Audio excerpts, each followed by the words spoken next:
This is an interview with. Do you go by your level was colonel? Yeah, I was full bird colonel in the Air Force. This is Colonel Woodard, and goes by the name of Billy. And we're going to be talking today about the Hollow Earth and many other things too, I would imagine. I see a little smile there, so it looks like we're in for it. Oh, yes. So tell us a little bit about yourself, Billy. Well, I was deposited on the surface with my sister, twin sister, and that was back in 1951. So my birth certificate that I have doesn't belong to me. It's to a dead baby that died of bronchopneumonia. So I don't actually have a birth certificate. Like Obama. Who are your real parents? My real parents would be Zora and Soraya. And they live in the inner earth? Yes, they do. So tell us a little bit about your experience in the Air Force. Well, okay. Maybe I should make a recording and just play the recording over and over. My time in the Air Force was quite unique, to say the least. But after I graduated basic training and advanced training, they asked me where I wanted to go. I said, well, I'm signed up to go to Hawaii. They said, well, where you're signed up to go and where you're going is two different things, as you well know. So I ended up going to the Pentagon at the request of my adopted father. He was stationed at Roswell, New Mexico in 1947. At that time, it was the Army Air Corps. It wasn't the Air Force. The Air Force had not come into being at that time. But so he was stationed at Area 51. And one time while we were out having a barbecue, he made the statement. We looked up and we saw something hovering between the clouds, and we looked up, and he looks up and he goes, "Oh, here we go again." We didn't know what he meant by that, but so I asked him about it. So what do you mean, here we go again? He says, well, back in 1947 when I was stationed here, we had a crashed vessel that was in the Lincoln National Forest, and part of it had been torn off from the original craft and strewn over the Brazil Ranch. About 20 feet of it had been torn away from the main craft, and the rest of it came to rest in the Lincoln National Forest. So that's what Roswell was all about. He says the weather balloon was just a cover story to keep unwelcome visitors away from the crash site. But of course that didn't work because there's a lot of people out there looking around. And what was his name? Your father? Woodard. Woodard. Woodard. Yeah. It's Woodard, not Woodward. People always mistake that, and they put a W in the middle of the last name. But I guess that's common practice. However, I was stationed at the Pentagon with my adopted father, and so they proceeded to tell me that the Pentagon was just my first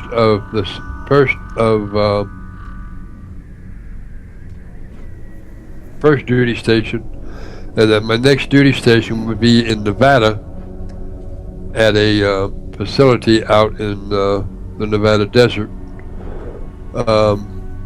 which was also on the property of the Nellis Air Force Base. So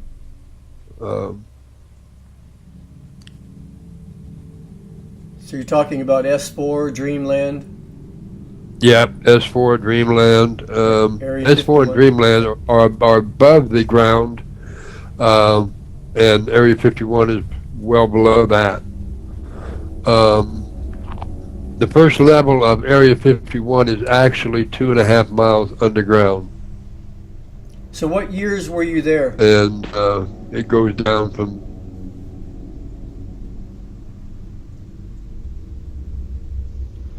Did you know that? No. How far does it go down? It goes down 27 levels. So while you were there, you must have known Bob Lazar then, huh? I met him. Yeah. I gave him a tour of the facility. I was ordered to give him a tour of the facility due to the fact that he was working with propulsion units and things of that nature. So I was told to give him a tour of our facility, and so I did. I met him at the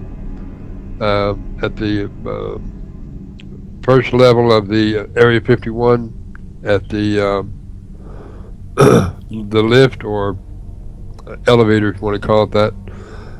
But it didn't have numbers on the elevator to what levels to go down to or nothing like that. It just came down to that level and that's it. So I escorted him in and showed him around. We showed him the hangar deck where 16 dish-shaped aircraft were stationed, and he was allowed to walk up to them and even go inside.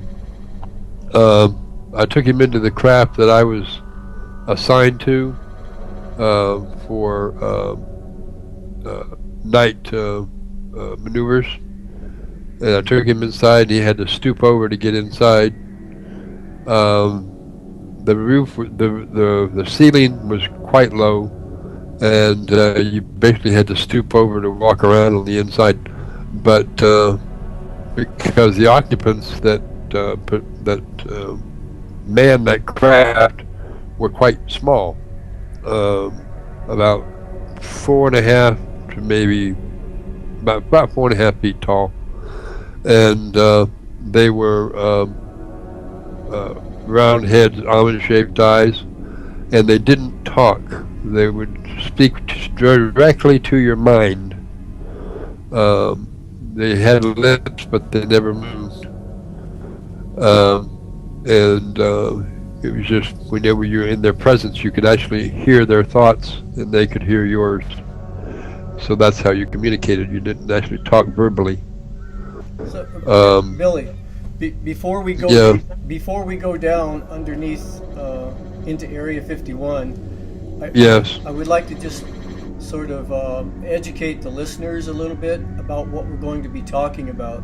And actually, there's a lot of history for a hollow earth. I mean, even back to the story of Gilgamesh, where Ishtar, the great goddess of love, of war, is said to have gone down through 7 gates to the underworld. And we have several testimonies from people like Credo Mukwa. He was interviewed by David Icke, and Credo is a Zulu shaman, and he's talking about there's a reptilian race that live underground. And then we have, of course, Admiral Byrd and all the explorers, and we have lots of photographs from space, from NASA. So it's only been recently that I've even started taking this seriously, to be honest with you.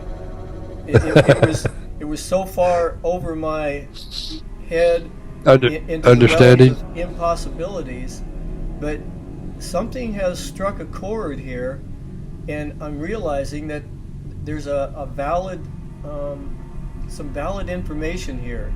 I just did an interview with some people up in Mount Shasta, about All Telos right. and Agartha and all that. So I just want the people listening to this that keep an open mind, because this is so Oh, yes. far beyond what our everyday life would predict. It's somewhat like if we were all living, or think we were living, on a flat planet, and we have an explorer coming back saying, no, it's not flat, it's spherical, I just went around the world. As hard as that was for some of the people to grasp, all you have to do is start opening your mind up a little bit and start realizing that there is a body of evidence that really points to the fact that this could be true, and there's geological evidence too. So take us down. What was your experience going down level by level by level? I'm sure that there must be some of the first levels to where some of the people go, but then, as I understand it, you reach a certain level and it's actually starting to be more controlled by extraterrestrials. Talking about Area 51 Yeah. or oh yeah. Okay, you go down 16 levels. On the 16th level, the first 16 levels are machine. Basically, the you heard rumors in the past about people hearing boring machines underground or sounds coming from underground, and that was the Rand Corporation drilling, or not drilling, but boring passage and tunnels underneath the ground. If you notice, way in the past there was a lot of troop movements above ground. All on major highways and things of this nature. You don't see those anymore, mainly because they're all going underground. They're very seldom do you ever see a convoy on the surface. In most cases, when they're transporting from point A to point B, it's underground unless it's local. If it's local, then you might see them on the surface. So but Billy, hardly when ever. when you're saying this, there's something that comes to mind, because I've heard a similar story like this, and what comes to mind is, how are they keeping? Like, I can see how they can keep a general quiet with disclosure agreements and Leavenworth and 20 years and all that, but how are they keeping so many private soldiers on a private level from talking about this? Well, they basically threaten them bodily harm, I myself, I've even been threatened myself, but like I told them, I'm not really concerned about you because I am protected, and they know it. So they came to my home when I was at Mount Shasta a few years back. Government agents dressed in black came to my house, knocked on my door. I opened the door, and there was a man and two men and one woman, all dressed in black. They said, "May we come in?" And I said, "Absolutely." They come in. They identified themselves. They pulled their identification out and showed it to me. I said, "Okay, fine, have a seat." And they proceeded, right off the bat, they proceeded to tell me, "You are to stop and desist from telling any more that you have done in the service." I said, "And why should I comply to that?" They said, "Because if you don't, we are prepared to take your life." I said, "I'm not worried about you. I am protected." And they said, "Well, what about if we were to pull one of our weapons and shoot you?" And I said, "Your weapon will not fire." Well, obviously you're still around, and I think probably some of your best protection is being really visible. I know I've been listening to Stephen Greer with the Disclosure Project, and he has over 400 people. 2 of them are generals and flight controllers and people that have observed UFOs and have actually been working with extraterrestrials. And some of the military people are saying that extraterrestrials are actually at the Pentagon, and they want to testify in front of Congress.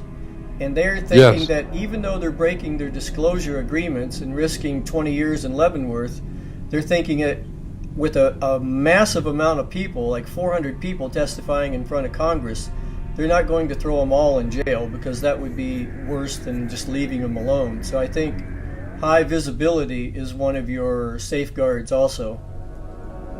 Yes, it is. If you stay silent and under their control, then they feel they have control of you. But when you take away their control, when you tell them, "I'm not worried about you. Do your worst," they realize that. Like in my case, they said when I got out of the military and I told them what I was going. I even told them I was going to, relay what I did in the military, what Area 51's about, and they said, "Well, we're not worried about that because no one will believe you." Right. And so, and I said, "Fine," and they even took away my pension to try to shut me up. I had upwards of $4,500 to $5,000 a month pension coming to me, and when I started, going talking at different places, they sent me a warning letter stating that I should not talk about what I did in the military, and consequences could be forfeiture. I can't even say it now. Forfeiture of my pension, and I said, "Take it," and it did. Yeah, they have no trouble taking it. No, they had no trouble at all. I got a notification at the end of the month saying your benefits or your pension has been terminated by order of the president. So, Billy, where do you think this is going to end up? I think, first of all, I should tell you that I had a UFO experience. So I know. You have? I know. Yeah. When I was 10 years old, coming out here from Ohio to California on the train, it was late at night, and I got up. It was probably 2 or 3 in the morning. We're probably in Arizona or New Mexico, somewhere out in the desert, and there was a glow that came over the inside of the train cab. As I got up to walk to get me a glass of water, as walking back, just everything turned a glowing red, and when I sit down in my seat, there was a cigar-shaped spacecraft following the train, and I would say it must have been at least 150 feet, because it was longer than our car, and along the side of it, the whole body was sort of a glowing red, and the whole side of it looked like windows, but I doubt if they were, but it looked like portals all along the side, and it followed us for about a minute and a half. Then it went up over the train to the other side, and you could see all the light shift, and it followed us for another 30 seconds or 40 seconds and just shot off and disappeared. So ever since that sighting, I knew that there's something beyond what I was being told. And at a young age like that, it was like a crack in the dam of indoctrination. And so I've questioned everything. I pretty much doubted everything. I wrote a book recently about the social and neurological consequences of belief systems, because we have been so heavily indoctrinated by our government, religions, and political institutions and corporations that most people live so far behind veils of illusions that what you're saying, a lot of them are going to turn it off by now. They're going to think there's nothing viable, nothing of value, and nothing real about this. What would you say to a person like that would hold their attention to at least open their minds up to this? I would tell them that they're dead, because if you don't expand your mind to the point of accepting a possible alternate reality, then you're closed-minded, and you're just not living. And you know, what you saw was a mobile transport craft transporting dignitaries from other star systems. That was probably in the Dulce, New Mexico area where you were, because there is a base located in that area, UFO base, and it's not far from the Dulce complex. So, and there's AMRAIL or train tracks that go right alongside, not too far from that landing port. So that's probably what you were seeing, was the mobile transport from that area. Now, besides Area 51, there's other areas that are also of interest, which are also highly classified. Rising Star, Texas is one of those places. Like There was Pine an Gap. incident. Pardon me? Like Pine Gap. Uh, Yeah, there's different military bases all over the planet that are increasing yes. their seclusion and increasing their privacy. yes, there are. Are these bases hooked up to this underground tunnel system? Yes, they are.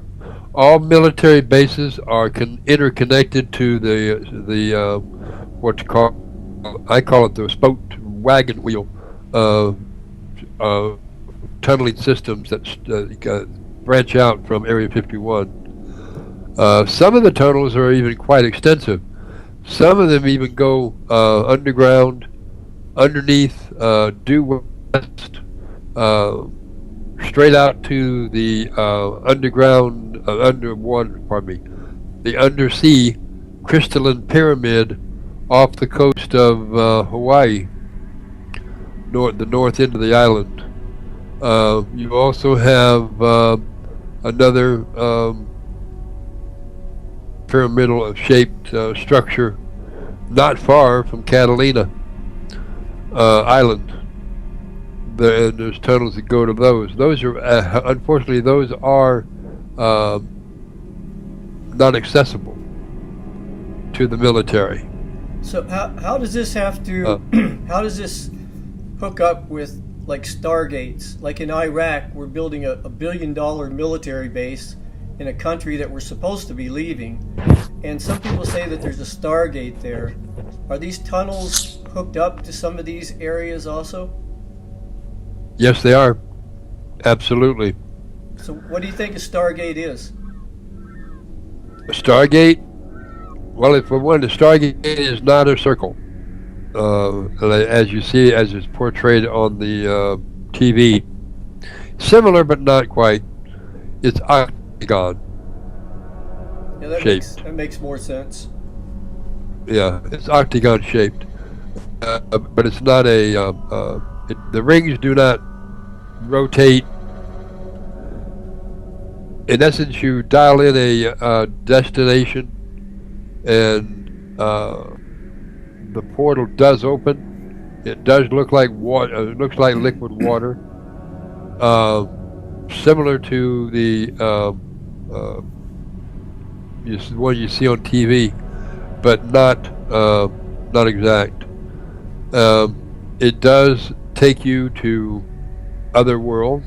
It does take you to other time periods.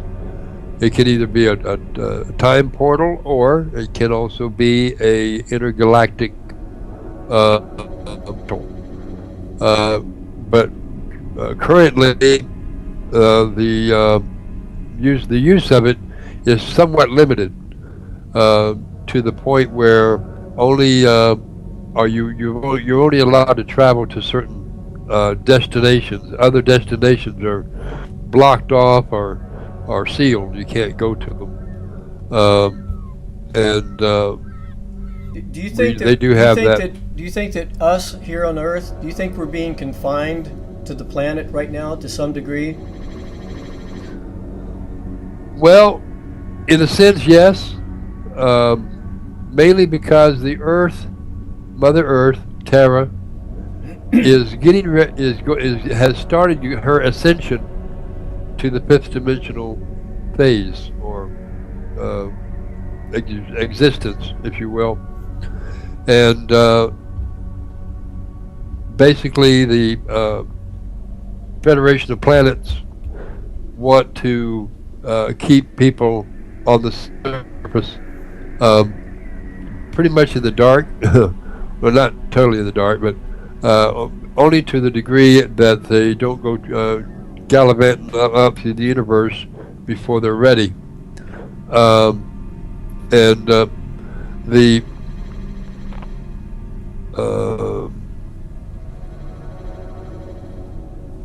Federation of Planets also know that the ascension of Mother Earth has started already, and until that's complete, they don't want us going. They don't want us venturing out too far, because the entire planet is going through a change to the fifth dimension. You are currently in the fourth. So, Billy, have you had any experience with other entrances to the Hollow Earth? Like the Hopi Indians have legends about the Hollow Earth, and they talk about a hole called Sipapu, which is the entrance to the Hopi underground, and it's a sacred place of pilgrimage for the Hopi at the bottom of the canyon of the Little Colorado, above its junction with the Colorado River. So apparently there are openings. I don't know if they're dimensional openings or actual physical openings, because when I was doing my interview with some people from Mount Shasta, it's actually more of a dimensional opening in the back of Mount Shasta, where the people that live down in there, the Agarthians, where they come out interdimensionally, and then they slow their vibration down to where they can materialize on a three-dimensional level. Have you ever experienced or been to any of these kind of openings? You're speaking of Mount Shasta? Anywhere. Well, yes, I have. On Mount Shasta, and let's see, you go to Lower Panther Meadow campground, and you set up your camping gear. If you go up the mountain, going toward the Upper Panther Meadow, in between Lower Panther Meadow and Upper Panther Meadow, there is an opening. It is holographic in nature. The covering is, because it looks like a big rock face, actually, and if your heart and mind are in the right place at the time you're there, a guide will appear, and he will ask you if you wish to go in. And if that happens, then you can guarantee that you're ready to go in. Otherwise, if you're not, if your vibration level is not right, meaning that you're more materialistic thinking, or more concerned about your own welfare, or not welfare, survival, your own livelihood or whatever, and you basically put you think you're above everyone else, or I'm not quite sure how to put this. You have to be right, otherwise they won't let you in, because they live in total harmony, total peace and joy. They have no thoughts of malice, no thoughts of exploitation. They love you dearly, and they're quite concerned for your welfare. And they are the Lemurians. They're not the Agarthians. They are the Lemurians. They're part of the Agarthian network of cities that are in the Earth's crust, but their origin is Lemurian. So these are the 25,000 Lemurians, or so that escaped Lemuria before it went down? Yeah, well, see, Lemuria, the continent of Lemuria, there are remains, islands on the surface that was part of the Lemurian continent. The center of the Lemurian continent would have been Hawaii, and also the people of Lemuria did not live on the surface of Lemuria; they lived underground cities on the continent. The reason that it didn't live on the surface was because at that time, that's when the dinosaurs were walking the face of the earth. And so they didn't want to intermingle with them, so they lived underground in their underground cities. So people are under the impression that Lemuria was a thriving metropolis on the surface, and it wasn't. It was all the people lived underground, and they had artificial sunlight, things of this nature. But the reminiscences of Lemuria that are still above water would be Hawaii, Easter Island, New Zealand, Australia, the Philippines, Japan, the Aleutian Islands of Alaska, British Columbia, down to the state of Oregon, Washington, Oregon, into Northern California, down through Baja California, and then back over to Easter Island. That was the entire continent of Lemuria, which took up almost the entire Pacific Ocean. So that was Lemuria, or Mu if you want to call it that. But the origin of the Lemurians is from a planet called Lemur. Lemur is what the scientists of today are calling Nibiru, or Planet X. But that's Lemur. It's 5 times the mass of Earth, and it's on an elliptical orbit, and it's on its way back in. So, next question. Yeah, well, I did a lot of research with the Anunnakis and the Epic of Gilgamesh and the story of creation, the Sumerian tablets. And there does seem to be a planet that's within our solar system, because they can see that there's a slight tug on the outer planets, and it's getting stronger. And actually in 1987, NASA put out a press release saying this, but it was quietly and quickly hushed up, and they've never spoken of it since. So I think there's a lot of things happening that people really need to wake up to, because I think as 2012 approaches, we're going to see a lot of different radiations entering into our atmosphere that's going to trigger a lot of our genetic codes, and probably turn some of our genetics on to where we're not using so much of our genetics right now. A lot of this is going to be turned on, which will change our consciousness and our awareness. But I think stories like what you're coming out with is important, because it makes people's minds stretch a little bit, even if they don't totally believe it, to open up to the possibility. Because as things start changing, if it's too dramatic of a change, a lot of people are going to shut down, and it's going to be really tough. But for the people that are opening up to the possibilities of this, it's going to be an incredible adventure, and it's probably why a lot of us are even here. You're right. You asked me about entrances that are going to the Hollow Earth. Let me give you a few of them. One of them, of course, is Mount Shasta, but there are others. Pardon me. There are others that are also just as accessible. There is also in the Grand Canyon, there's a gentleman, I don't know if you're familiar with him or not. His name was Hank Craftsman, and he was a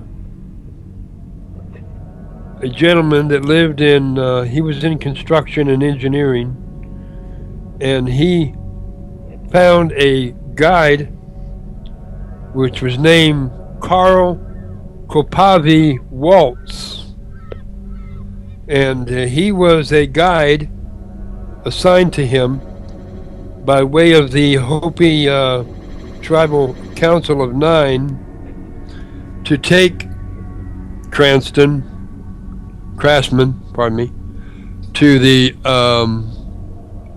opening at Sifu and the way they went was to get on the mule trail that goes to the upper trail that goes above the Little Colorado River, and he was blindfolded about halfway through the down the trail, and from that point on he held onto this burro for dear life because he didn't want to fall.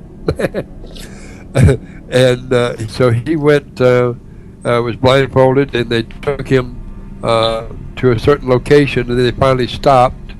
He said it seemed like hours that they were traveling, but so they stopped. They unblindfolded him, and Carl Waltz escorted him up to a rock face and told him to put his hand upon it. He did, and his hand passed through the rock. So at that point, they continued walking into the stone, into a dark room. As soon as they entered into the room, it lit up like a daylight.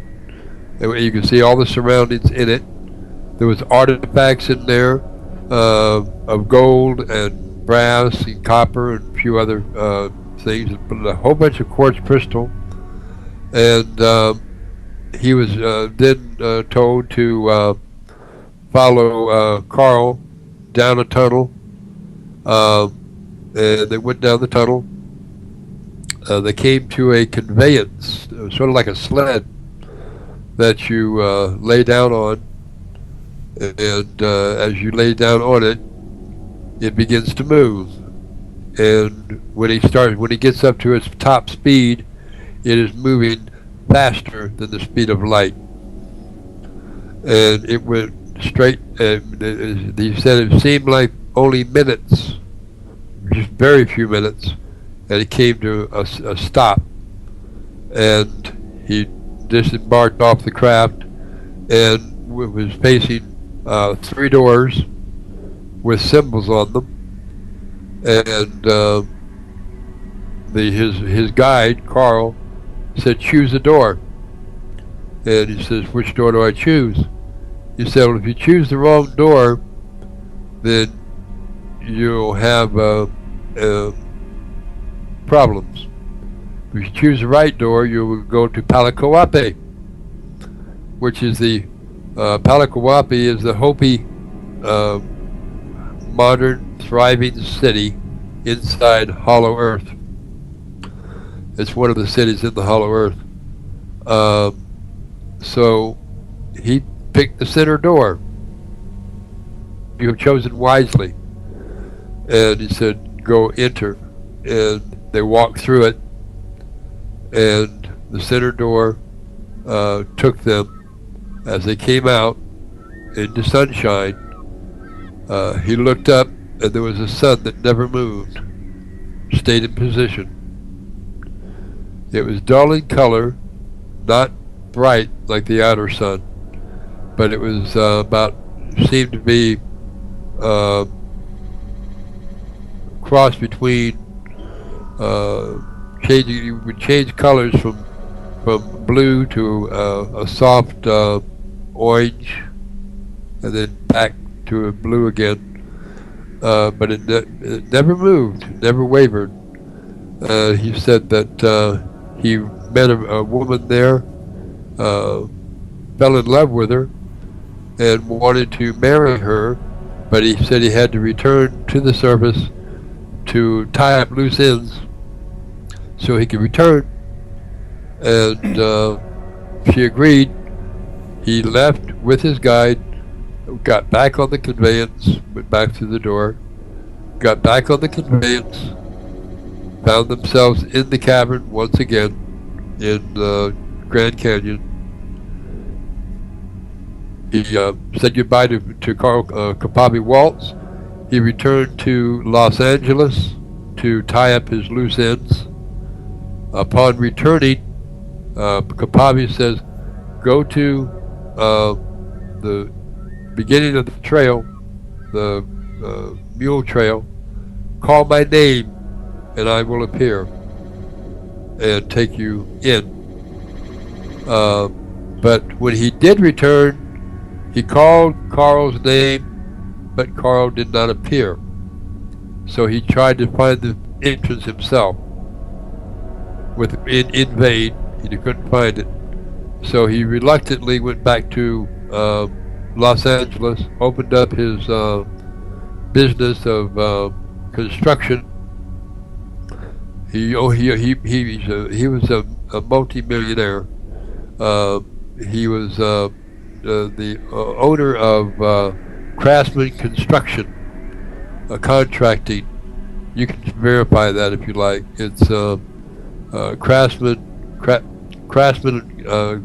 Construction in the city of Los Angeles, and they will verify that Hank Craftsman was the owner and CEO of that company.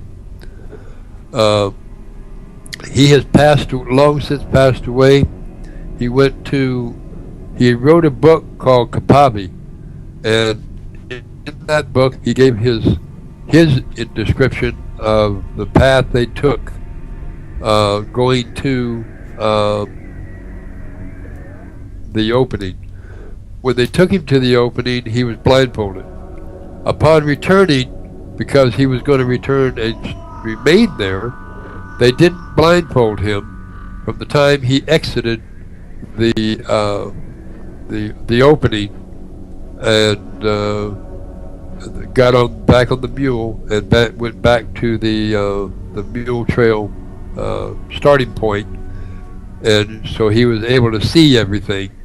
He wasn't blindfolded because his mission was to return and Billy, go back in. Could you spell Kapavi? Yes, I can. In fact, if you well, of course you're in front of your computer. If you want to, just go ahead and go to type in this to your search bar. Journey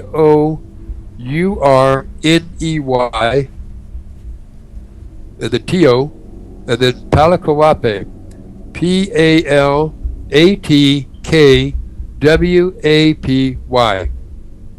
You will read his story for yourself. Okay, yeah, I'll do that later. Okay. So have you had any experience in Hollow Earth yourself? Of course. Okay, what is that like? Just to give you an example, one of the reasons why I didn't believe this is because I couldn't grasp the physics of it. But as I started studying it, it started making more sense that it's the crust of the Earth that creates gravity. So the people on the outside of the planet experience the gravity down to the center of the crust, and the people on the inside of the planet experience the gravity from the inside of the crust to the center. So then I realized that they're standing upright all the way around the center of the Earth, the way we're standing upright all the way around the surface of the planet. So it started making more sense. So what was it like for you to be there? And why did you come back? Well, like I said, I came back because I had to, but believe me, I didn't want to. I wanted to stay there. But also, you have to understand that the Hollow Earth is fifth dimensional. You can go there physically, but your body will be changed when you enter. It changes from in Admiral Byrd's case, it changed from the third to the fifth dimension as his aircraft entered into the North Polar opening. When you go into the North Polar opening, halfway around the North Polar opening, everything changes. Your density lightens. Your body begins to feel tingly, and like a tingling sensation. And then as you continue going around into the hollow earth, your body changes. You will discover that when you do this, that your body begins to feel, how do you put it, exhilarated, energized. Wow. It's hard to explain, but when you go inside, your body changes from the third dimension into a fifth dimensional body, which is much lighter than what you have on the surface.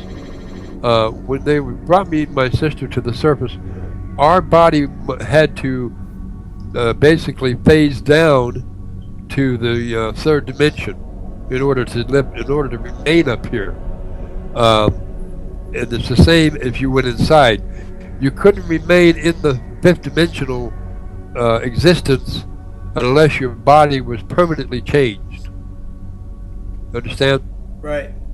Hey, explain something. I'm sure this is a question that viewers that are watching right now, they would want me to ask. But what is the apparatus that you put on your head, and what's that for?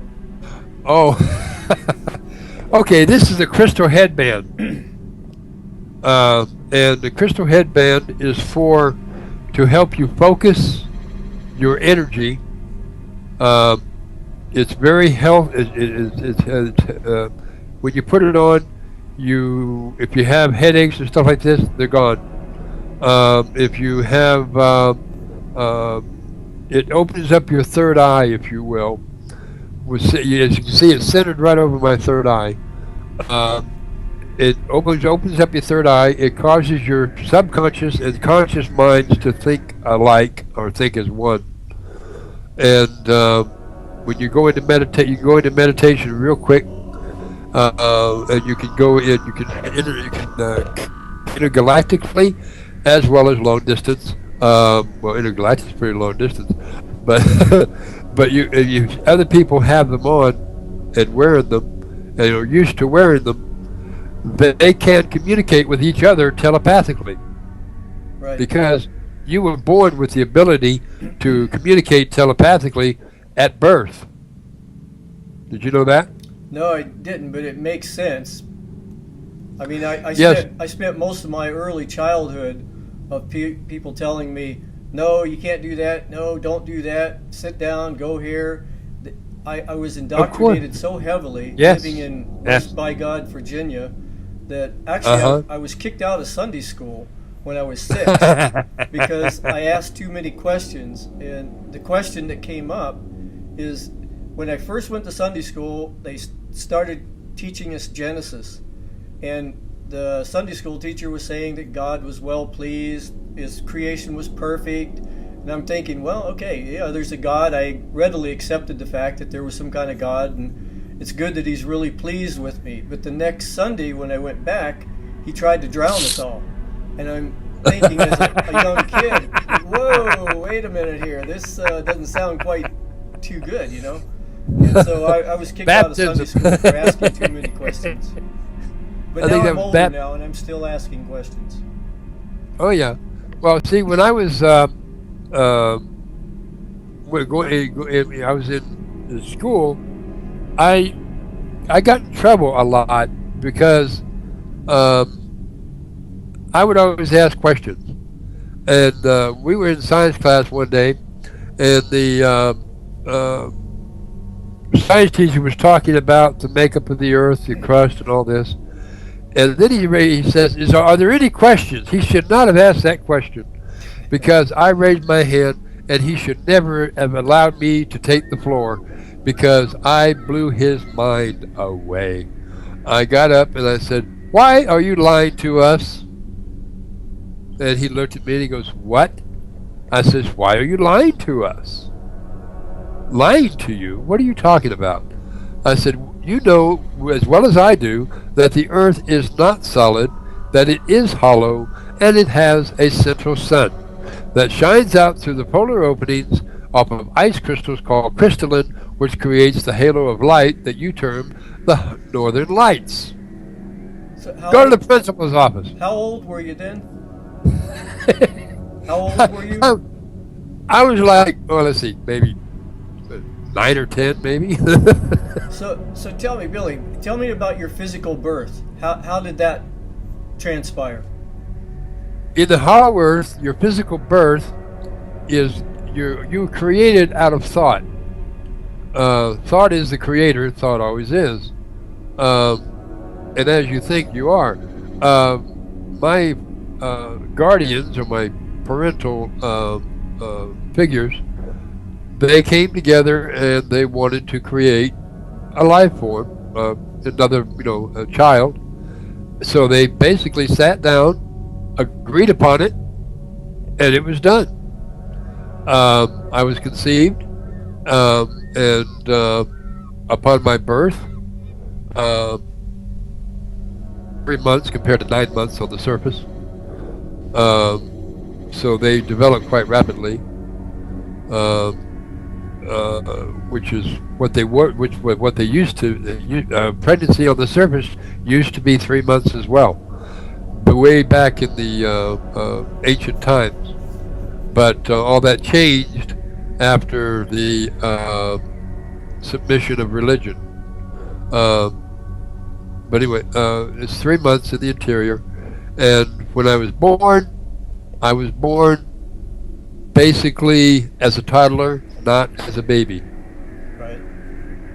So how did you end up getting up here to the surface? Well, that was quite interesting. I was out frolicking in the forest, and enjoying myself, and my guardian, my mother, parent figure, called me in and said, "You need to go to the learning center." So I went to the learning center, and they told me, they said, we would like you and your sister to go on a mission. And we asked what the mission was. The mission was to go to the surface. I'd always thought about the surface, but I had not really hadn't been there, of course. But I said, "Well, what are we going to be doing?" He says, "You're going to be raised as a surface family, surface world family. That you'll be adopted, and you will grow up, and at the right time, you will start your mission." I said, "Okay, what's the mission?" They said, "We had an entity here from the surface. He was a noble character by the name of Admiral Byrd. He was a military officer, and he visited here, and we gave him a message to relay to his surface world. He was silenced. He was shut down. They would not allow him to give forth a message out of fear, and when they realized that there was a hollow earth and that we existed, they were shut down, put it under a tight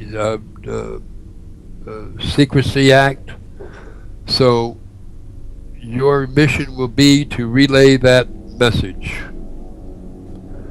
And so I said, "Okay, I'm game. Why not? Let's do it." So my sister and I agreed, and we were taken to the surface by aeroship. They are circular in pattern, about 150 feet in diameter, 45 feet high, and they are similar to the ones that Bob Lazar described. And they brought us to the surface. We were deposited and left in on top of with the lid off of a litter barrel, wrapped in a baby blanket, or toddler blanket and deposited in this receptacle, me and my sister together. So we were brought down from the fifth dimensional existence to the third dimensional existence, which felt quite strange to us, but we were still there. The craft left the ground and hovered in a cloud above the park until we were discovered. We were discovered by a maintenance worker and policewoman who came over, saw us lying on top of the garbage, picked us up, and took us to immediately turned us over to Child Protective Services of Wichita Falls, Texas. That was the city we came out on. We were taken to the Child Protective Services. From that point, the next morning, we were taken to a county orphanage, also in Wichita County, of Wichita Falls, Texas, where we remained until we were adopted. When we got there, we were quarantined right away. Pardon me, my immune system's starting to fail here. That's another reason I have to go home.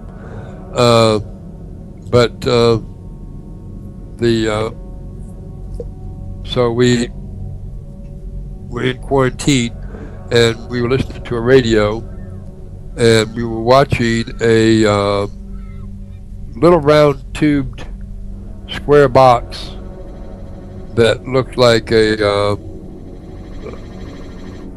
had a glass, round glass thing on it. I guess that was a TV set because we saw images in it, Jack Benny and a few other people. We learned the language from that point. At the time we came to the surface, we did not speak verbally. We communicated telepathically to each other, and we also didn't quite understand their language, so we had to learn it. So we learned it in quarantine. After quarantine, they put us in general population, where the kids were, and we remained silent for a long time. They gave us a pad and pencil to write our wants and desires. They figured that we didn't talk and couldn't, that we were, mute, couldn't talk because we weren't talking. But to each other, we were communicating from mind to mind. We were twins, so we could do it quite easily. Twins on the surface could do the same thing. They can communicate from mind to mind, and they do it quite often. If you talk to twins, they'll affirm the fact that they can communicate with each other through the minds. So where's your sister right now? She's back in the Hollow Earth. Yeah. She was taken at age 9 years old back to the Hollow Earth because her life was in danger from your government. So what is your mission then? As this unfolds, what is it turned out that your mission is? My mission is to give the contents of the, not just the contents of the message, but also to let people know of the existence of Hollow Earth, that it is real, that it is a physical place that you can go to, and that it is a beautiful place to be. If you were to go there, how do you pronounce your name? Rahasya. Rahasya. If you were to go there, you would not want to come back. Okay, Billy, can you go there? Well, I am going there, but I am going by means of surface transportation. And is this where the tunnel system, does it hook up to this, or is that on a different dimension? The tunnel system.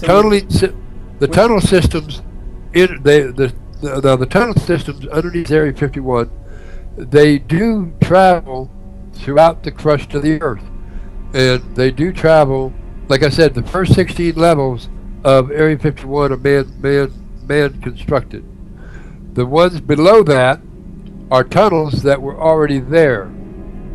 Area 51 personnel are utilizing those tunnels, but only to a certain point. They're not allowed to go below a certain level as far as the tunnels go. As far as the tunnels that go from stretch across the United States to the different bases, they utilize those. But the ones that are below that are off limits.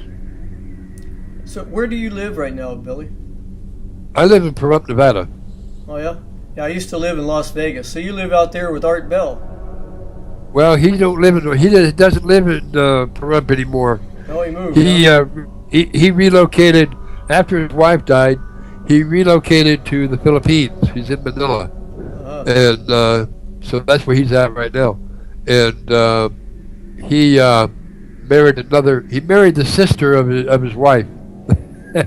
Yeah, I almost bought a chicken ranch in Pahrump one time and moved out there. Oh, really? Yeah, a long time ago. Last time I was out there was at a little restaurant. This was back in the mid '70s, but I used to live in Las Vegas, and I was going to move to Pahrump and just become a farmer, but it just never quite worked out. But yeah, it's a nice area out there. Yes, it is. Let me take this camera down. I'm tired of looking down. Let me look up here. See if I can bring my face for you to see better here.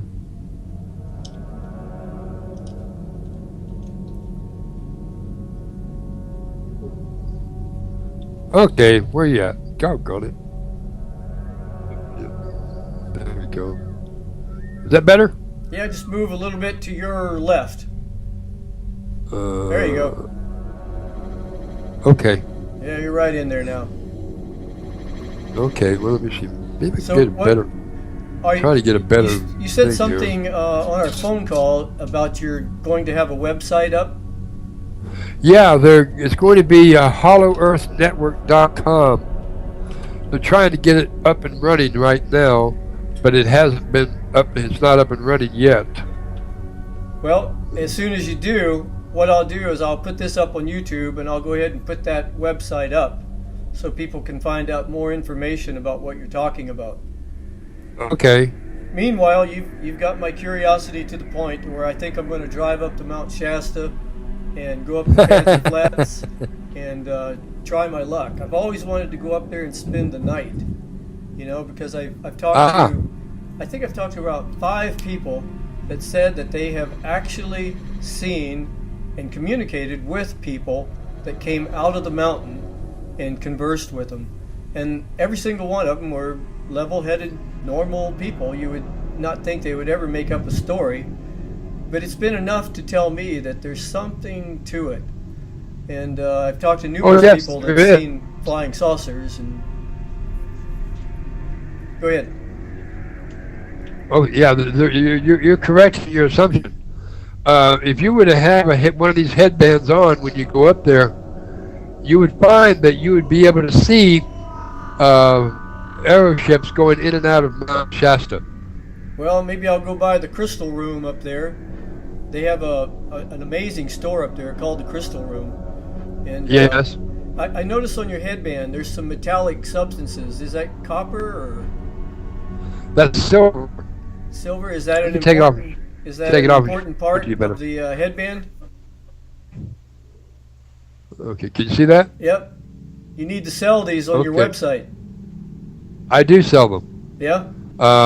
They normally sell for $200, but I upped the price to $95 up until the 5th of next month. And I'm getting a lot of orders, and I am making them. So and I'll show you that I'm making them here. How would people go about ordering that? I've got about 15 orders. So how would they order it? They order it right now. They can make payment to me to PayPal, and my PayPal account is telosgirl@yahoo.com. That's TELOSGIRL at yahoo.com, or they can send a money order, a U.S. postal money order, to my address in Pahrump, and because they have to send the crystal and the silver. See, they have to choose their own crystal. I don't choose the crystal for them. Their quartz crystal must resonate with their own vibration and how otherwise the headbands are useless. So how do they choose their own crystal? Well, you can do it one of two ways. You can pick one up and see how it feels to you, or you can also use a pendulum to choose your crystal. All right, Billy. Well, I think we'll probably be in touch again with you, and I'll let you know how my trip to Mount Shasta turns out. Okay. Do you want to? Are you on limited time or what? No. Huh? No. You have something else you want to talk about? I thought you might want to talk to my father. Absolutely. Okay. I'll just go silent here, and I'll allow him to talk. Now you're going to find that my mannerisms have changed just a little bit, and I may do a lot of smiling, but that's only my father.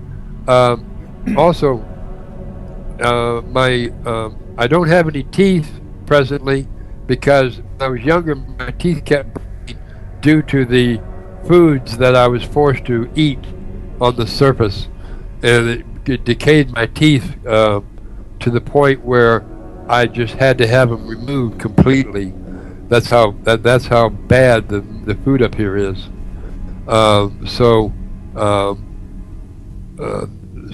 when if I look, you don't see no teeth. That's why I don't have any.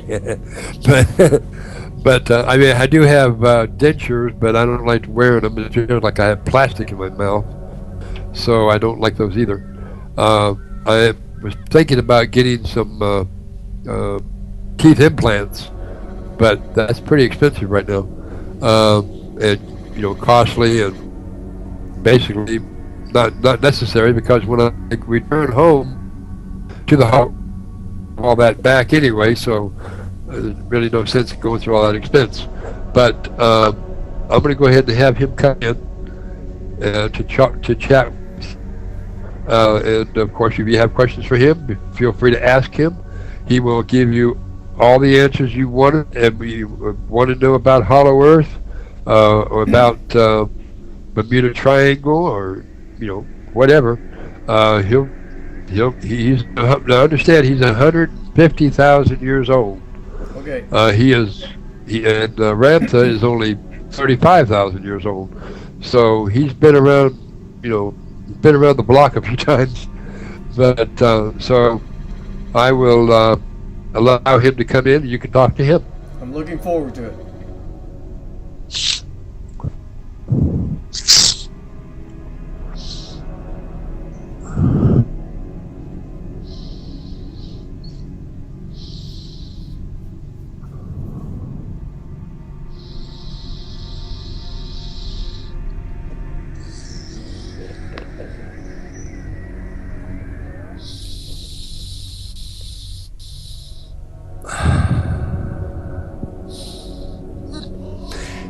Beloved Master, how are you? How are you doing? Wonderful.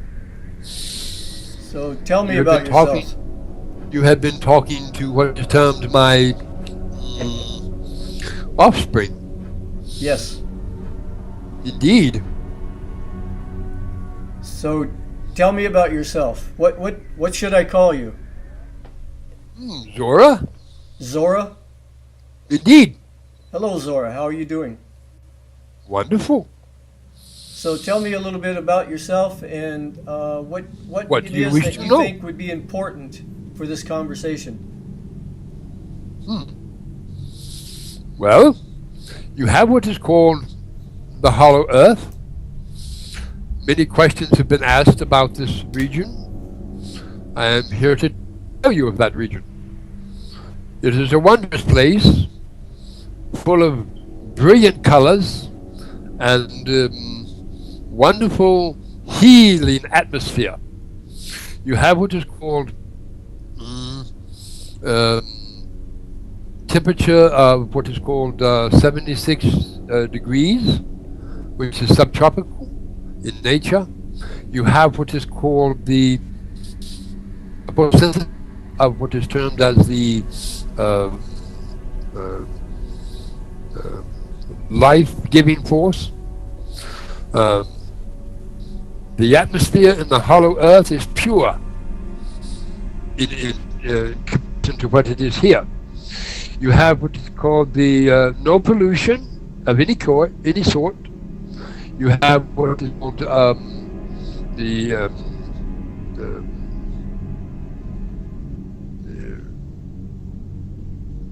creatures in the hollow earth. Many of them were on your surface and that are not here any longer. You have what is called the mastodons, the pterodactyls, flying reptiles. You have what is called saber-toothed tigers, more like a kitten. You have what is called the insect world that are quite large. You have flies that have what we call 6 feet wingspans, dragonflies that are quite large. Of course, you have seen those in your fossils. The inner sanctum of hollow earth is quite, if you will, health-giving. You on the surface, for some particular reason, you find it necessary to eat dead foods. Why is this? Yeah, it makes me wonder too. So, dead foods. Zora. Dead foods. Yes. Tell me about your birth. Ooh. My birth. Yeah, who were your parents, and what was your birth like, and where was it? My birth was on a planet called Lemur. That's L-E-U-R. L-E-M-U-R. No. Similar. L-E-M-U-R. How did you end up here? On what is called one of the passings of Lemur, we became very close to your planet Terra, and when it came so near, we simply teleported to the surface. Do you ever miss home? Do you ever miss your home on Lemur? No. It's a wondrous place, similar to Hollow Earth, but not quite. The planet is 5 times the mass of Earth, which means that it would take 5 of your Earths to make Lemur. On Lemur, you have several different races of people. Lemur is not just Lemurians. It's also, we have reptilians there. We have the what you call the insectoids. We have what is called the Nordics. We have what is called the Zeta Reticulans. Races from all planets. So Zora, is Lemur indeed the planet that we're referring to as Nibiru? It is indeed. Okay, it's on a 3,600-year orbit. Yes. When is it due again? You will start seeing what is called the appearance of it toward the latter part of 2012. And you will be able to see as your sun rises, as Helios rises. That's the name of your sun, Helios. As it rises, it would, if you look either to the it would be to the left. As you look to the left of the sun as it rises, you should see a white dot, as it is reckoned through your telescopes. Well, there's some people that say that they've actually started to see this already. Indeed. That is the myrrh. So if I ever make it to Inner Earth, could I ask for Zora? And we'd be able to find you? Of course. Absolutely. Yeah, because I'm going to try to get there. Well, you can. I think I'm going to have to clean up my frequency, clean up my emotions, and I have a lot of inner work to do. But I'm starting to see the reality that this could be true. And what is your diet? Well, I do eat a little bit of fish, a little bit of chicken. Other than that, it's all vegetables. All right. You might try. Now, understand, there's only one meat that could be considered a transition diet to what is called vegetarian, and that would be what is called your ostrich meat. Right. It is they are grown on farms organically. They eat organic food. There is no chemicals added to their food. So they are more pure meat. Right. Understand? Yep. Yeah, I can feel when I eat very, beef. very high in protein. Yeah.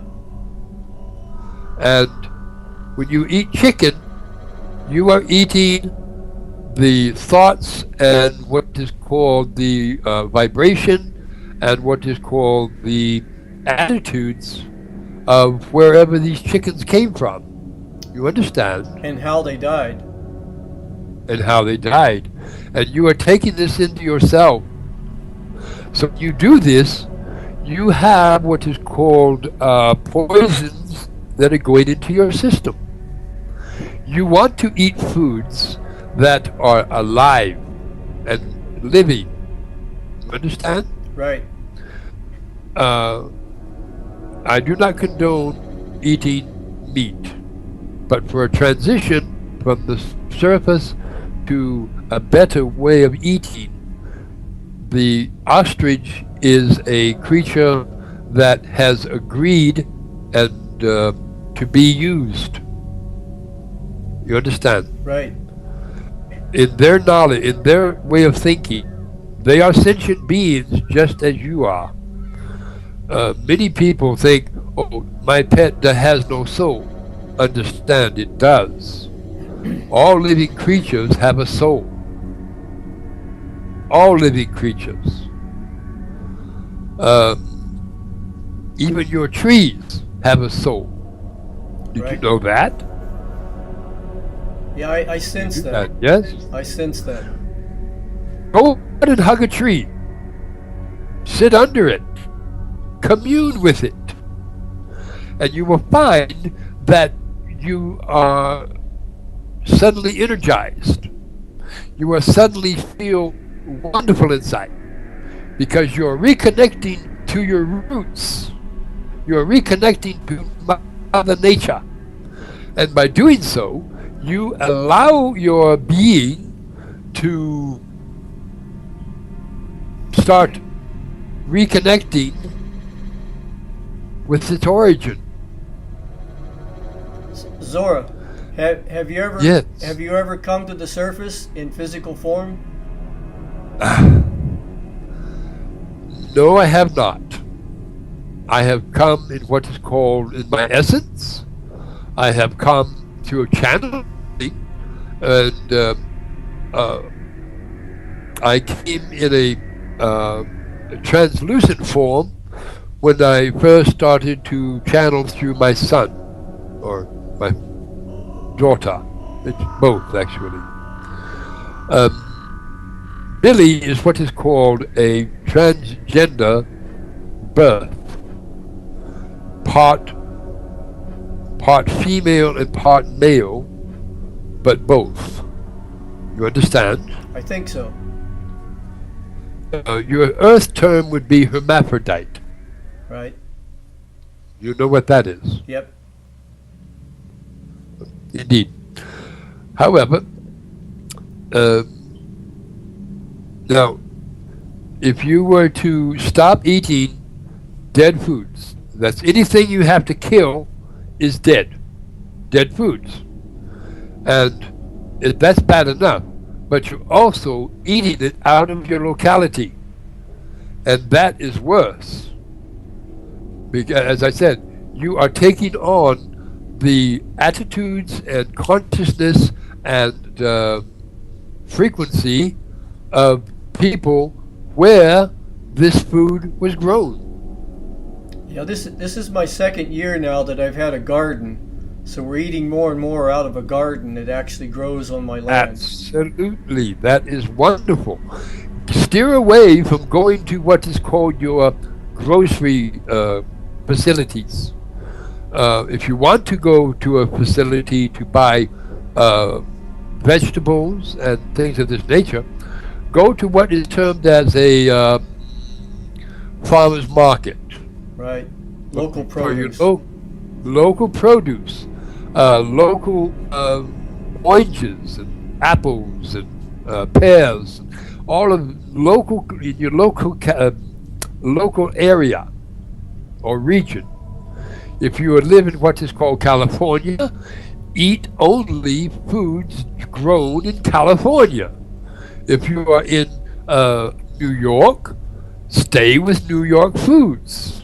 Right. And you'll find that your body will begin to reverse its aging process and also begin to reverse all the poisons that are in your cells. Once this takes place, your body will begin to advance quite rapidly to the fifth dimensional existence. Yeah, I've already started eating foods, not only locally, but only foods that are in season. So I'm not eating foods that are out of season and shipped in from 2,000 miles away. Indeed. See, this is the plan of your governments. They said, okay, let us start importing foods from other countries and other localities and feed it to the population. It will nullify their gifts and abilities. It will take away their desire to not be controlled. They will have control over you. You are allowing yourselves to control, and by doing so, you're giving up your innate gifts. So Zora, do you know anything about what we call genetically modified foods? Genetically modified foods is a poison to your system. Because it doesn't match with our genetics, or? It doesn't match with your frequency. It doesn't match with your essence. As I said, still, your organically genetic foods that are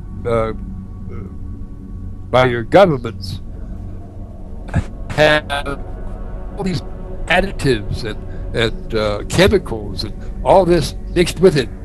They'll tell you, oh, it's organically grown, it's all natural. Don't believe it. If it doesn't come out of your own garden, leave it alone. Yeah, sounds like good advice, Zora. Indeed.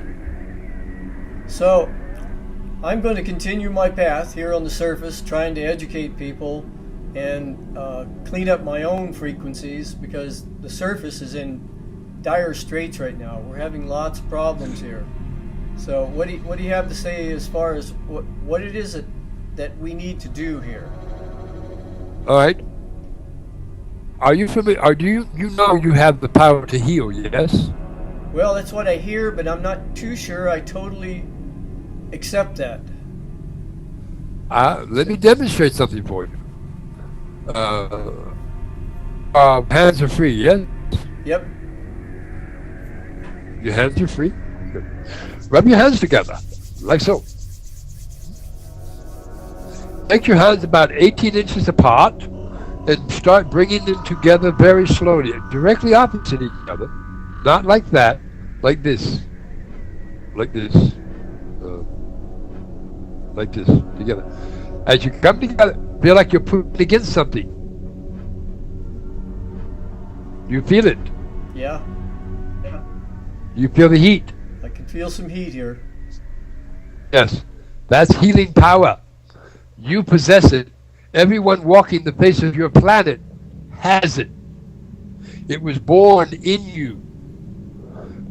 When you do what is called the technique, and you put your hand on either side of the afflicted area of a body, you create a positive healing field. You understand? Right. And by doing this, you are transmitting your healing power to that of another. Yeah, and they are healed instantly. There's so many things we do on this planet that we don't even think about. Like if we hurt ourselves, we go, ow, and we put our hand on the hurt, without even thinking. But we intuitively probably know that there's healing energy being put into that afflicted surface. Indeed, there is. You have, if you were to take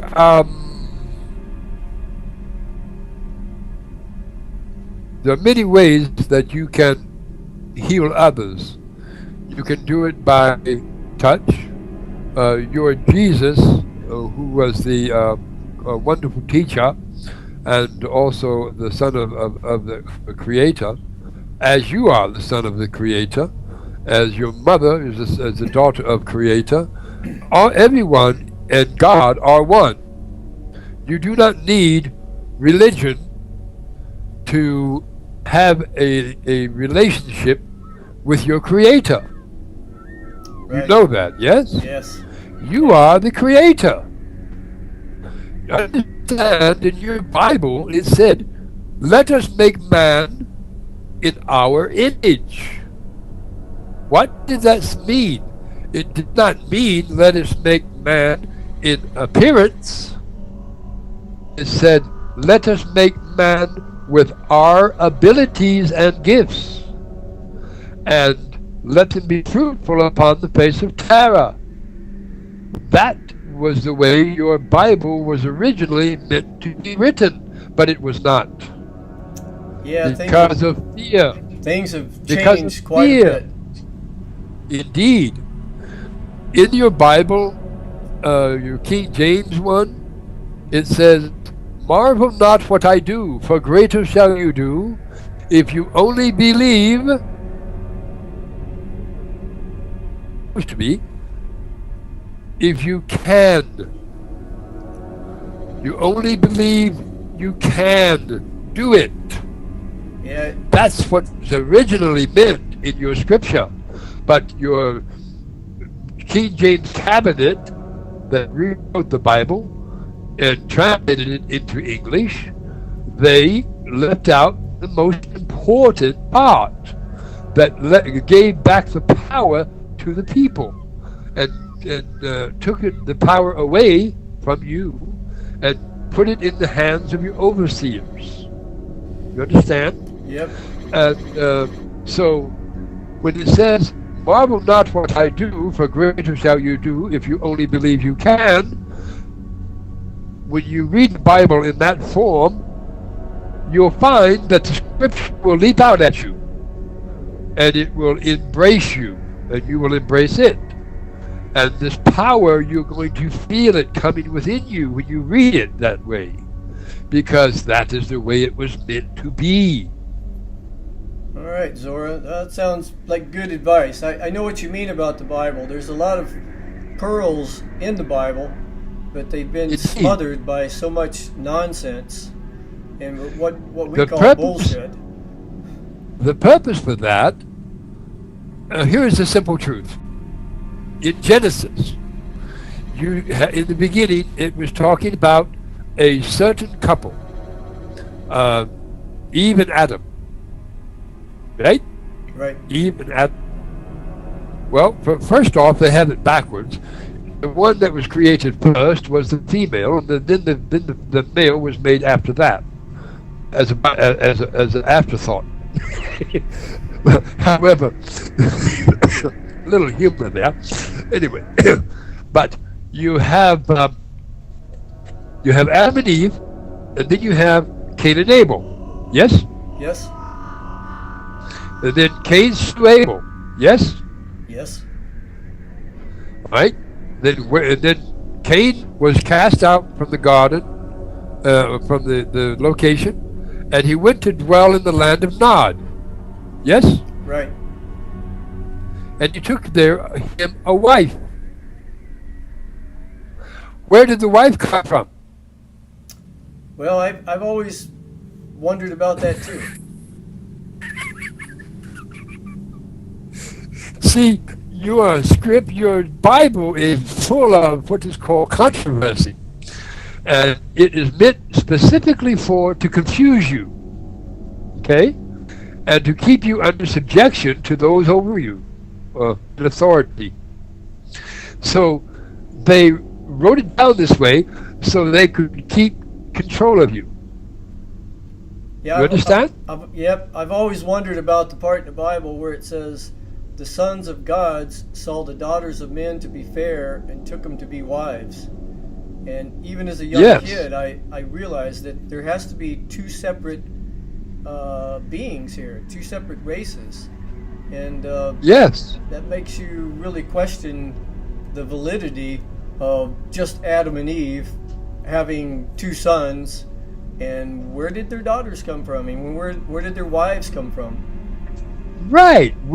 If you're going by the premise that Adam and Eve was the master race, then you're talking about something that is totally against your law right now, called incest. Exactly. Yes.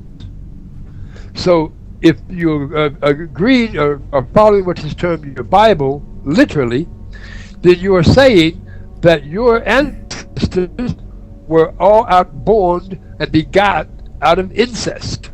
Exactly. And that is unthinkable. Well, hopefully a lot of people are waking up to this now. So I think this planet's getting ready to go through a transition and an awakening where a lot of this will It's just already fade away. begun. It has already begun. Terra began its transition from the third dimension to the fourth dimension in your year of 2006, January, I believe. January 2006. At that time, you may have heard about people being nauseous, disoriented, dizzy, headaches, whatever, and they went to the doctor, had no answers for them, told them to go home and get rest. This went on for a period of 3 to 4 months, and then it started subsiding, slowing down. What that was the initial transition from the third dimension to the fourth. And you are now in the fourth dimension. You're no longer in the third. That passed away. Well, that makes sense because I'm starting to sense time differently. Time isn't this linear thing anymore. Time is an illusion on the surface. When you accept time, you are also accepting age. Do you understand? I believe so. When you accept time and you start rating time and age and years, you lose your immortality by accepting that you are getting older in age, then you start to age. You have a portion in your body called human growth hormone. Know what that is? Yes. What HGH is prominent and produced within the human body from the ages of newborn up to 20s and 30s. After that, it starts to diminish in its capacity of creating or in the body. And as you get older, it stops completely, stops producing. Your mind says, no more, I'm not going to do it anymore. And at that point is when you start to age. Wrinkles and failing of your organs, things of this nature, are breaking down. That is because you have accepted age. I see. You understand? Yep. Now, if you reverse that thought or that understanding, then you are reversing age.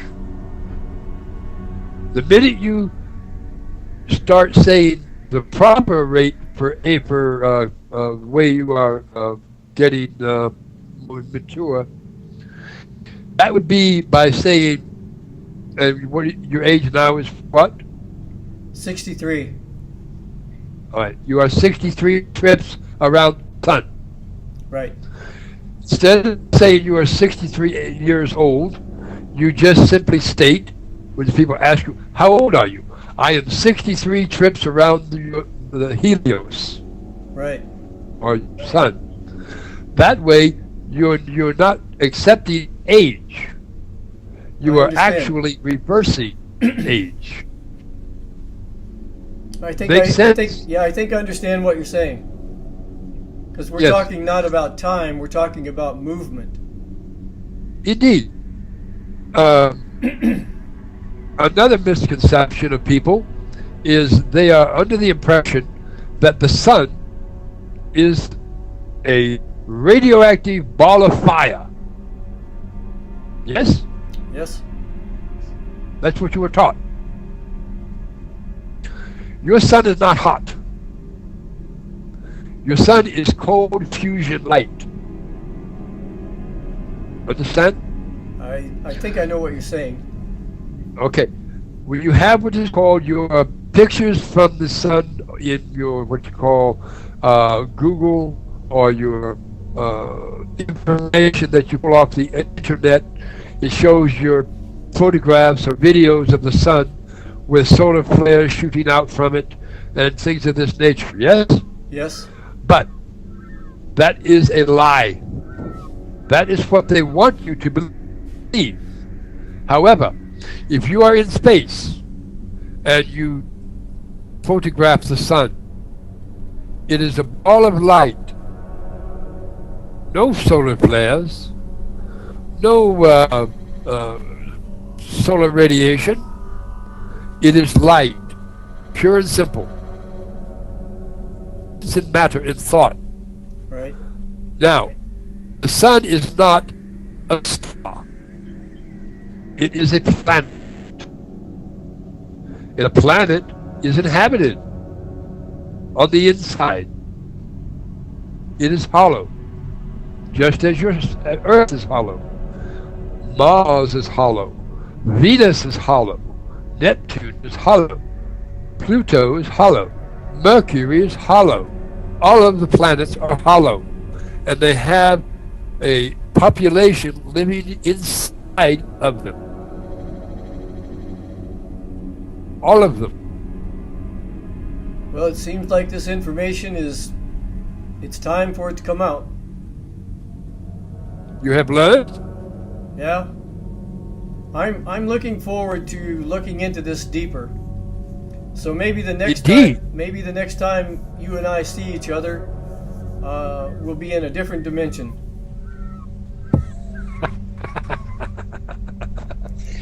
You're in a different dimension now. Well, I guess that's true, huh? Indeed. As your 2012 approaches, even from this day forth, you are going to experience changes. It'll be subtle changes, minor. But if you go out in nature, out into the forest, and you commune with the trees,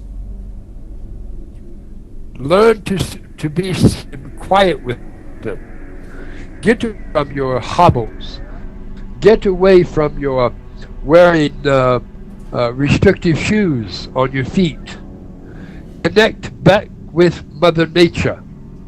You will find that you will gain energy from the earth.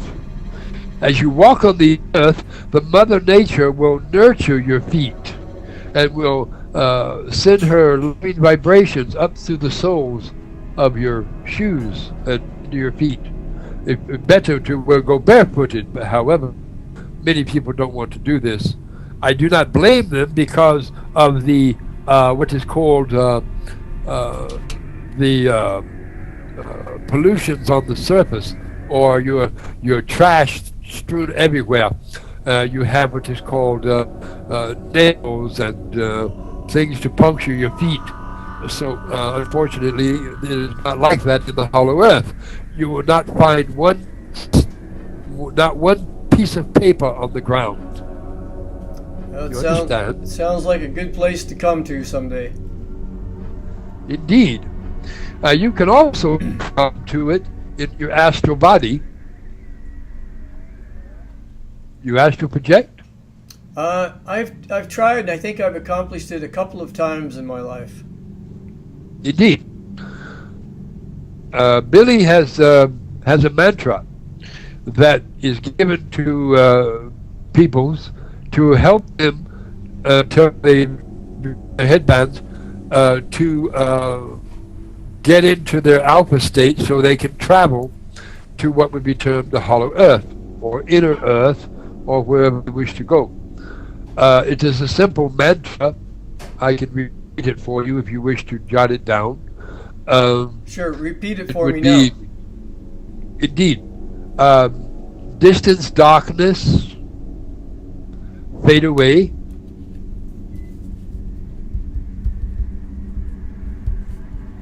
Yep. I seek the mystic traveling ray. Yep. Reveal before my mind's bright eye. Yep. The secrets that I wish to spy.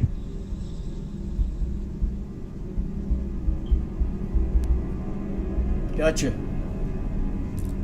Indeed. You say this what's called 7 times. Each time you say it, a repetition of it, you would say Hollow Earth destination, or destination Hollow Earth. Then you will go off into a slumber. When you do, you will travel most rapidly, and you will end up in a place what is called the Pathologos Library. That is located beneath the Aegean Sea in the Hollow Earth. Okay. You know of the Aegean Sea? Yes. Yes, I do. Below the Aegean Sea is bottomless. In a certain area, it's bottomless.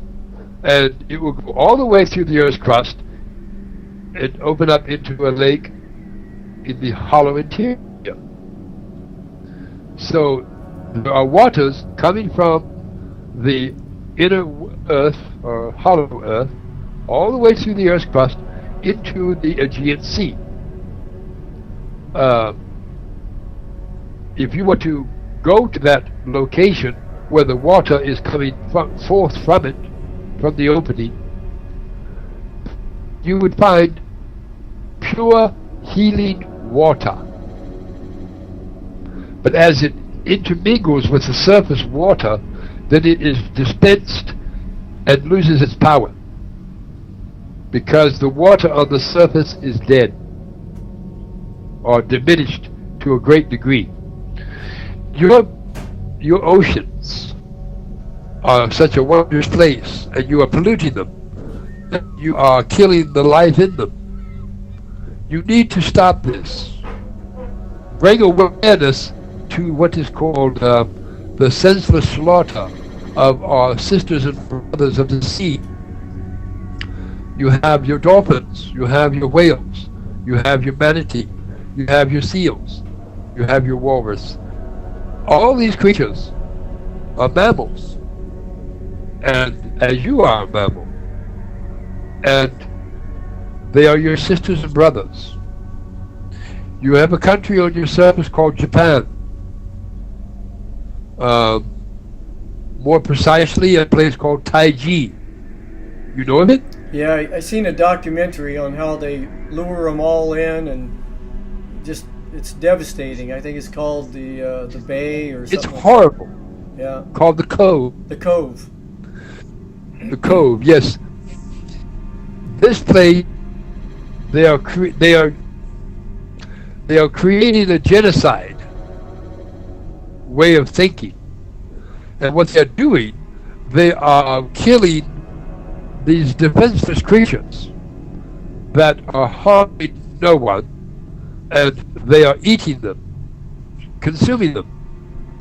So we did what is called try and stop it in subtle ways. We thought, well, what we would do, we would introduce what is called a mercury substance in the bodies of the dolphins. Maybe that would deter them from wanting to kill them. That did not work. They continued to kill them. So we gave Japan a wake-up call. A tsunami. An earthquake. Maybe that will wake them up. Not yet. So, we're going to try again soon. There will be another quake and another tsunami off the coast of that island that is causing the destruction of our brothers and sisters. This wave will be of immense size that it will take out that island. Their fishing fleet will be destroyed. Their economy will come to naught. They will realize that Mother Nature is giving them a slap on the hand, if you will. Well, that should catch their attention. See, yeah, get their attention. Indeed, that's what we want to do, get their attention. But they have also elicited other countries to do the same thing. And this is genocide thinking. You have to understand, the Earth is living being. She is evolving. And as she evolves, you must evolve with her or be removed. And this is what is going to take place very soon. It will be in your lifetime, I can assure you. We will do what is called reshape the earth. We are going to cleanse the earth of all of man's creations. All of civilization's achievements are going back to the terror from which they came. Have you done this before? Indeed. Have you done Yes, we this have. before? Yes, we have. On other worlds. Other worlds that had needed to develop like yours is doing. Other planets were in the same situation. And in one in particular, Venus, was of a culture highly advanced of you. However, they were also doing genocide thought. So we had to evolve the planet to the fifth dimension, which we did. And after we did this, we cleansed the earth, cleansed their planet. What we did was removed all the population of their planet, of Venus, off the surface, and redeposited them in the hollow interior of their world. Upon vacating the surface, we reduced what is called their achievements and technology back to its original origin from that world, and then replenished the atmosphere, purified it to a pristine state. Upon doing so, we allowed them to return to the surface. They were then in the fifth dimensional existence and no longer genocide thinkers. They were harmonious, peaceful, and joyous people, just as you will be as well. You need to evolve with Mother Earth. You need to get back to your roots, to Mother Nature. That is where your energy lies. That is where your cures for your disease lies, with Mother Nature. The more you get back to Mother Nature and recognize her and work with her, the more and more healthy you will become. Well, you understand? Yeah. It sounds like really good advice, Dora. Unfortunately, I'm running out of record time here. So I think we're going to have to continue this another time. So maybe if I could talk to Billy one more time and say goodbye. Indeed. It's been really great talking with you. Indeed. I bid you farewell. May harmony, peace and joy be yours always. And heed the words I've told you. And get back to your roots. Get back to Mother Nature. Go barefooted for a while. Sounds like good advice. Indeed. I will let my child return, and you can continue there. Okay.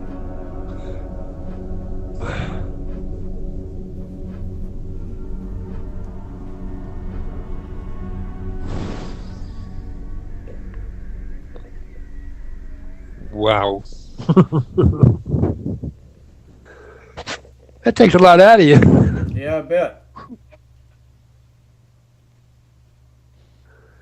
So, how do you like my father? Sounds like an interesting guy. Obviously has a lot of experience. Did you notice any change in me when he came in? Oh yeah.